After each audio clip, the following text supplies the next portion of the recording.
जय हिंद स्टूडेंट्स।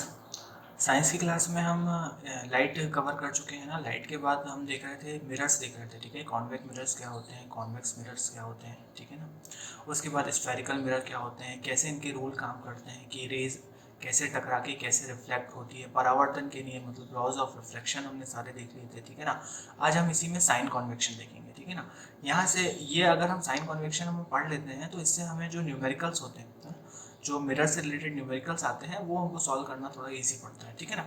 इसलिए आज की क्लास को बहुत ध्यान से सुनिएगा, समझिएगा, ठीक है ना। इसकी पीडीएफ आपको टेलीग्राम चैनल पे मिल जाएगी, पीडीएफ डाउनलोड कर लीजिएगा। एक क्वेश्चन भी है लास्ट में आप लोगों के लिए, आप उसे सॉल्व करके आंसर आप यहाँ डिस्क्रिप्शन बॉक्स में भी दे सकते हैं और टेलीग्राम चैनल पर मुझे इसका आंसर दे सकते हैं, ठीक है ना। अगर कोई प्रॉब्लम हो समझने में तो आप इससे पूछ भी सकते हैं, ठीक है। चलिए स्टार्ट करते हैं आज की क्लास। तो आज का हमारा टॉपिक है गोलीय दर्पण द्वारा परावर्तन के लिए चिन्ह परिपाटी मतलब sign convection for spherical mirror. किसकी बात करेंगे, गोलीय दर्पण की, ठीक है ना। क्योंकि समतल दर्पण पे तो क्या है, इमेज हमें सीधी सीधी पता है ना कैसी बनेगी, ठीक है ना। एक मतलब जैसी है वैसी बनती है ना, सीधी बनती है, आभासी बनती है, ठीक है ना। जितना डिस्टेंस कम है उतना डिस्टेंस पे बनती है, तो नॉर्मल चीज़ है, ठीक है ना। लेकिन कंडीशंस कहाँ हो जाती है, गोलीय दर्पण पे, है ना। गोलीय दर्पण में क्या मैग्निफिकेशन भी आ जाता है। आपने देखा होगा कि कैसे लेंस से इमेज छोटी दिखती है, बड़ी दिखती है, सारी की सारी, ठीक है ना। चलिए तो स्टार्ट करते हैं आज की क्लास अपन।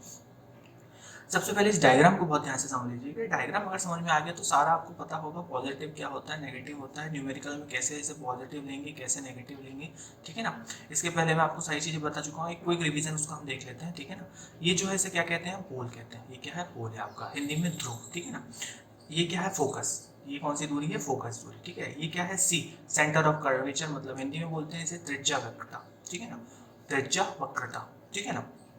तो ये सारी चीज़ें हमने इसके पहले देखी थी। इसके पहले हम बता चुका हूँ कि जो रेस, ये मुख्य अक्ष है, ये क्या है आपका मुख्य अक्ष। अगर जो रेस इससे समांतर जाएगी तो टकराने के बाद किससे जाती है, फोकस से जाती है। जो रेस फोकस से जाती है वो टकराने के बाद क्या समांतर जाती है। जो रेस सेंटर ऑफ कर्वेचर से जाती है टकराने के बाद रिटर्न किससे हो जाती है, सेंटर ऑफ कर्वेचर से। ये सारी चीज़ें हम देख चुके हैं, नहीं देखी हो तो आप उसके पुराने वीडियो देख लीजिए, ठीक है ना। चलिए अब हम इस डायग्राम को देख लीजिए। कैसा दर्पण है, अवतल दर्पण है। कैसा दर्पण, अवतल। लेकिन अवतल दर्पण भी क्या है, किसी गोल दर्पण का ही एक भाग है, ठीक है ना। किसी गोल दर्पण को ही तोड़ा गया है, ठीक है, आर्क काटा गया है उसका। तो देखिए ये वाला जो एक्सिस रहेगा ये कैसा रहेगा, पॉजिटिव रहेगा, और यहाँ वाला जो एक्सिस रहेगा नेगेटिव रहेगा, ठीक है ना। आपने देखा भी होगा इस तरह से, अगर ये डायग्राम है, x axis, y, x negative, ठीक है। ये सारी आपने जो ग्राफ पढ़े होंगे। चलिए स्टार्ट करते हैं, ठीक है। सबसे पहले देखिए ऑब्जेक्ट से लेके जो पोल तक का डिस्टेंस है ना, मतलब ध्रुव से लेके जो ऑब्जेक्ट तक की दूरी रहेगी इसे क्या बोलेंगे, बिंब की दूरी। किससे डिनोट करेंगे, यू से। यू इज इक्वल टू बिंब की, ठीक है। उसके बाद वी, ये किसकी दूरी है, प्रतिबिंब की, है ना। ये देखिए ध्रुव से इमेज का डिस्टेंस क्या, प्रतिबिंब की दूरी, इसको किससे डिनोट करेंगे, वी से डिनोट करेंगे, ठीक है ना।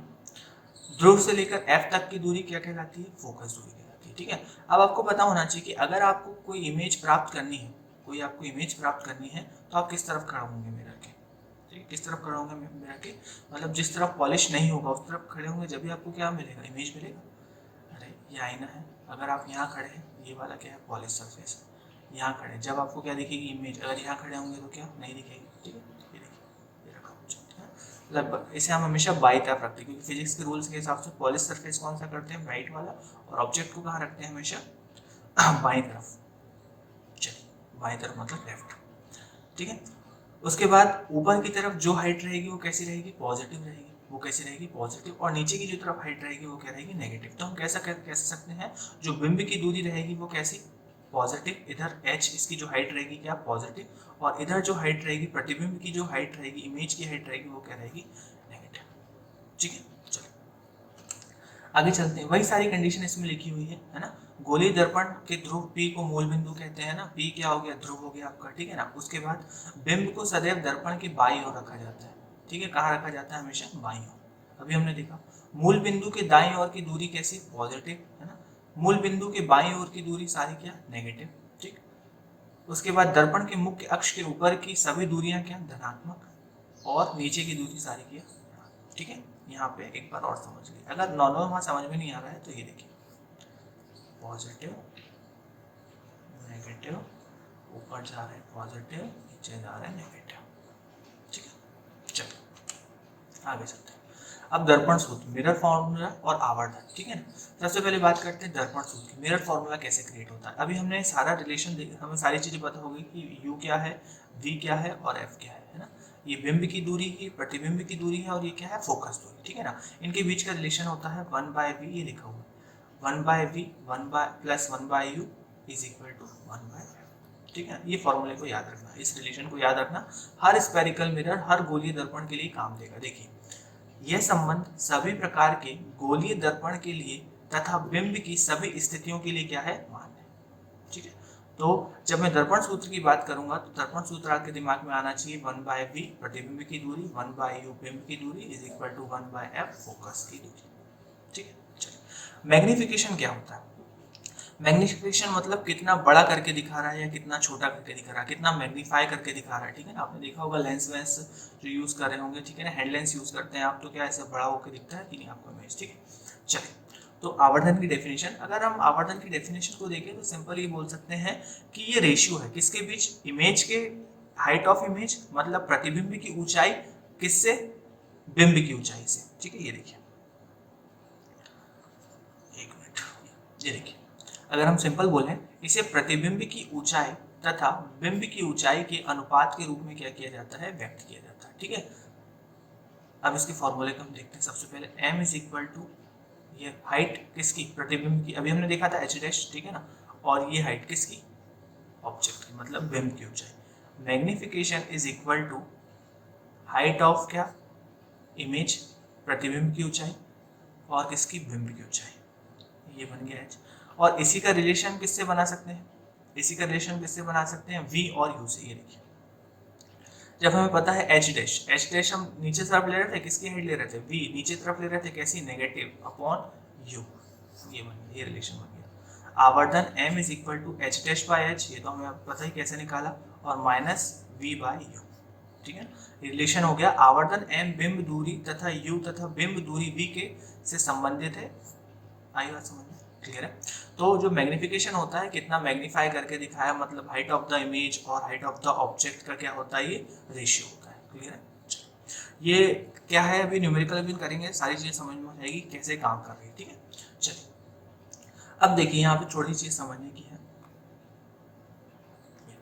अगर जो मैग्निफिकेशन है वो कैसा है, धनात्मक, अगर मैग्निफिकेशन कैसा है, पॉजिटिव, तो इमेज हमेशा कैसा बनेगा, वर्चुअल, आभासी बनेगा, और कैसा बनेगा, सीधा बनेगा, ठीक है। देखिए अगर मैग्निफिकेशन क्या है, पॉजिटिव है, तो इमेज कैसा बनेगा, आभासी, और कैसा बनेगा, सीधा बनेगा, ठीक है।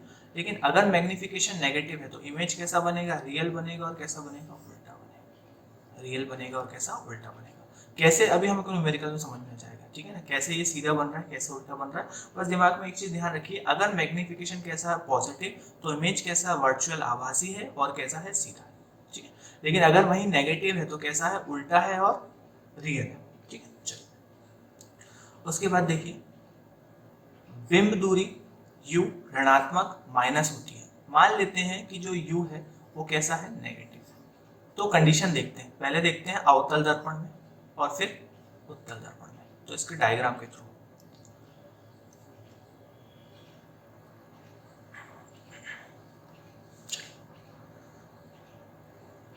ये बना है एक अवतल दर्पण,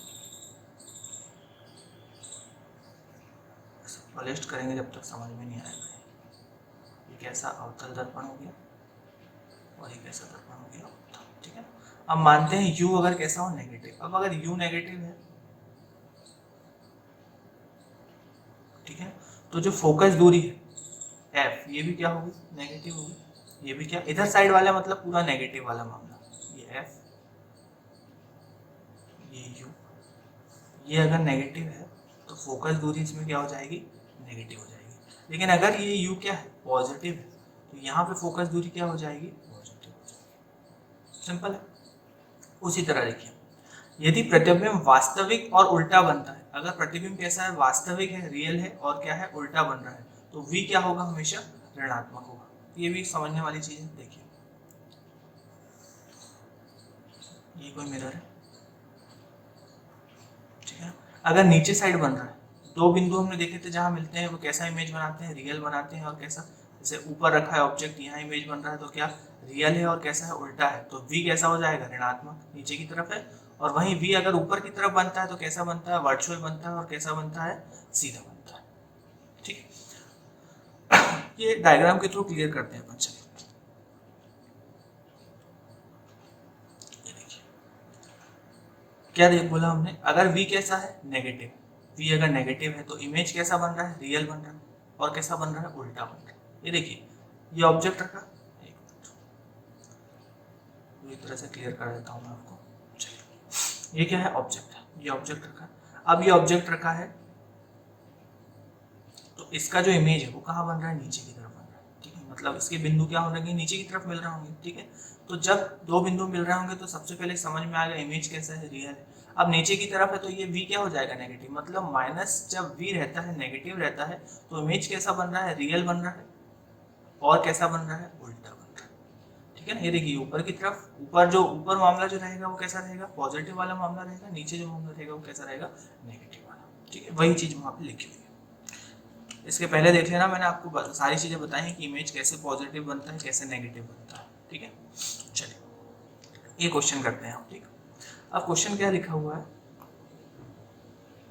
किसी ऑटोमोबाइल के पीछे दृश्य देखने के लिए उपयोग होने वाले उत्तल दर्पण। सर्वप्रथम हमको ये पता होना चाहिए कि जो उत्तल दर्पण है कहाँ कहाँ यूज होता है ना। इसके पहले मैंने आपको जो हमने वीडियो पढ़ा है उसमें देख लिया है कि उत्तल दर्पण कहाँ यूज होता है, जो साइड मिरर रहते हैं। ठीक है ना, बाइक कार के साइड मिरर रहते हैं, कि उसमें ऑब्जेक्ट आपको पूरा का पूरा दिखता है कि नहीं दिखता, जो भी आपका पीछे से आने वाली गाड़ी कंप्लीट दिख जाती है। ठीक है, किसी ऑटोमोबाइल के पीछे का दृश्य देखने के लिए उपयोग होने वाला उत्तल दर्पण की वक्रता त्रिज्या क्या है, 3। मतलब वक्रता त्रिज्या क्या दे दी, c,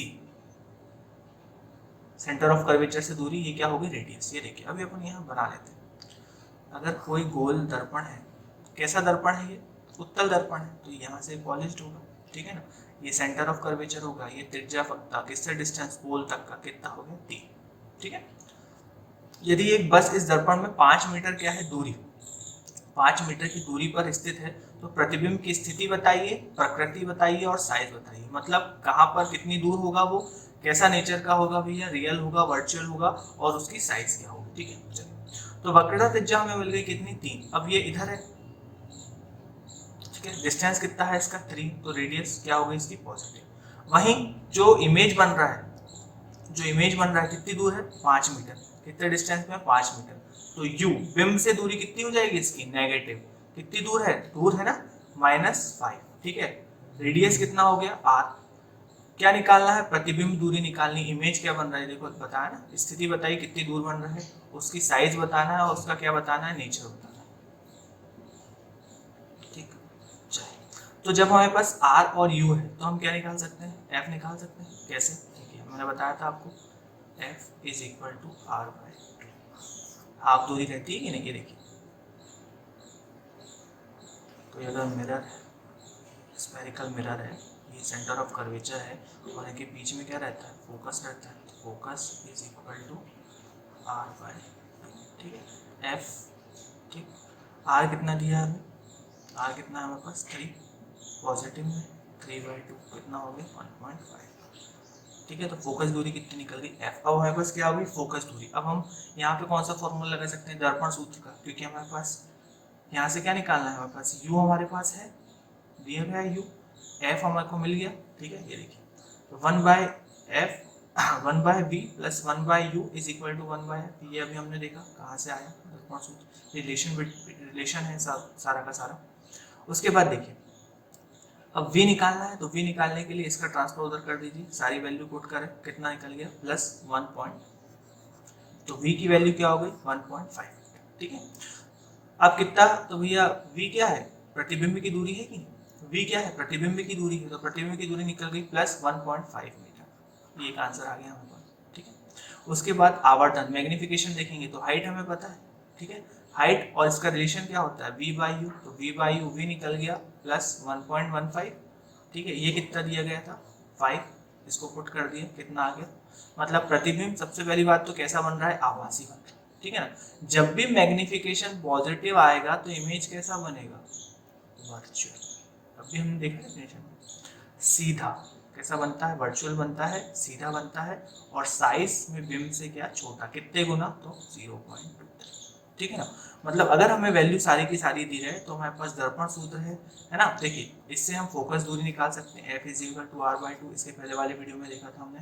उसके बाद 1/V plus 1/U equal to 1/F से सारी चीज़ें, इनमें से दो चीज़ें दी रहे हैं तो एक निकल जाएगी। ठीक है ना।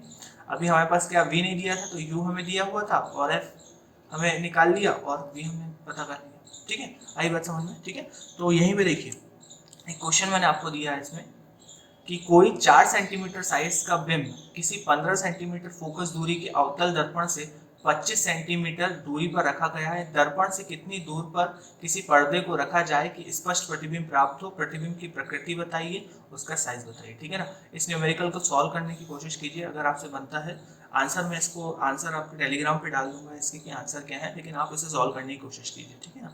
चलिए इसके बाद हम नेक्स्ट क्लास में देखेंगे। Thank you.